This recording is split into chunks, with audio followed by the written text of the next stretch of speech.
جاہز ایک سیدھا سادہ عام سا آدمی تھا۔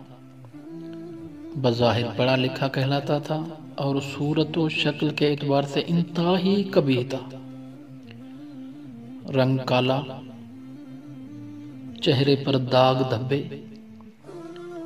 لمبی سی کالی ناک اور اوپر سے دو موٹے موٹے پھیلے ہوئے سخت ہونٹ۔ ایک مرتبہ ایک گلی سے گزر رہا تھا۔ اس نے دیکھا کہ ایک حسین و جمیل عورت نے اسے معمولی سا آنکھ کا اشارہ کر دیا۔ بس اتنے اشارے کی دیر تھی کہ وہ عورت کی جال میں پھنس گیا۔ وہ یہ سمجھ بیٹھا کہ عورت اس کی طرف مائل ہو گئی ہے۔ عورت جیسے جیسے ناز سے آگے بڑھتی جاتی، وہ بھی اسی کے ساتھ اس کے پیچھے پیچھے چلتا چلا گیا، یہاں تک کہ وہ ایک سونار کی دکان تک اسے لے آئی اور سونار سے کچھ کہا۔ پھر جاہز سے یہ کہتی ہوئی چلی گئی کہ آپ یہیں ٹھہریں اور میرا انتظار کریں۔ جاہز نے کافی دیر انتظار کیا لیکن وہ لوٹ کر نہ آئی۔ پھر اس نے سونار سے پوچھا، یہ عورت کہاں چلی گئی؟ اس نے کیوں دیر کر دی؟ سونار نے جواب دیا، اس نے تجھے یہاں کسی اور کام کے لیے بلایا تھا۔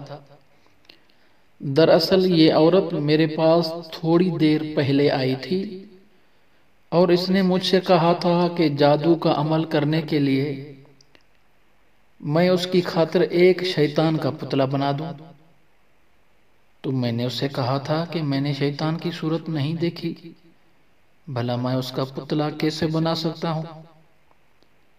پھر وہ میرے پاس سے یہ کہتی ہوئی گئی کہ میں اس کا کوئی حل ڈھونڈتی ہوں، اور اب یہ تجھے میرے پاس لے آئی ہے۔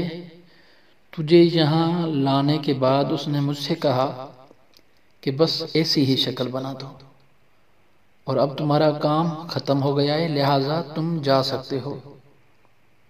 اس واقعے سے یہ سبق ملتا ہے کہ ایک تو انسان کو حرام چیزوں کی طرف نظر نہیں اٹھانی چاہیے، اور دوسرے اپنی حیثیت اور اپنے مقام کو پیش نظر رکھنا چاہیے، ورنہ دنیا میں اپنا مذاق اڑوانے اور آخرت میں خدا کے غضب کا نشانہ بننے کا سبب قرار پا سکتا ہے۔